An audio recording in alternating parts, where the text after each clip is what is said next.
ஒரே நாடு, ஒரே மொழி, ஒரே கொள்கை, இப்படி எல்லாமே சொல்லிட்டு இருந்தா ஈஸியா இருக்கும் அரசியல் எல்லாருக்கும். ஆனா இங்க அப்படி கிடையாது. இது பல்வேறு வகையான மொழிகளும் இனக்கூறுகளும் இருந்த ஒரு நாடு இது. இங்க அரசியல் பண்றது அவ்வளவு சாதாரண விஷயம் இல்ல. ஒருத்தர் வராருன்னா அவர் எவ்வளவு புரிதலோட, எவ்வளவு தெளிவோடு, எவ்வளவு படிச்சு, எவ்வளவு புரிஞ்சுக்கிட்டு வெளியே வந்திருப்பாரு. நீங்க ஒரே சுத்துல அவருக்கு அரசியல் தெரியுமான்னு சொல்லிட்டு தூக்கி போட்டு போயிட முடியாது. அவர் அறிவாளி தான். அவர் படிச்சது எனக்கு எப்படி தெரியும்? அவர் வர்றாருன்னா இவ்வளவு பெரிய விஷயத்த தூக்கி போட்டு வெளியே வர்றாருன்னா, சரி நான் அவன் கேட்கறேன், இந்த வேலையை தூக்கி போட்டு நீ வெளியே அரசியல் பண்ணலாவா? ஊரா போயிட்டு கிராமமா போய் அரசியல் பண்ணலாவான்னு உன்னை கூப்பிட்டா நீ வருவியா? வரமாட்டேன். ஏன்னா நமக்கு தேவையான நிறைய விஷயங்கள் இருக்குது. அப்படி எல்லாத்தையும் தூக்கி போட்டு மக்களுக்காக செய்யணும்னு ஒரு மனுஷன் வராருல்ல, அவரை வரவேற்போம்.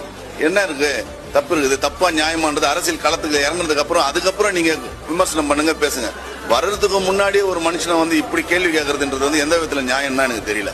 நான் வரவேற்கிறேன், அவரை வாழ்த்துக்கள் சொல்லுவேன், வரவேற்பேன். எனக்கு எல்லா உரிமையும் இருக்குது அவர் சொல்றதுக்கு. அதே மாதிரி அவருக்கு எல்லா உரிமையும் இருக்குது.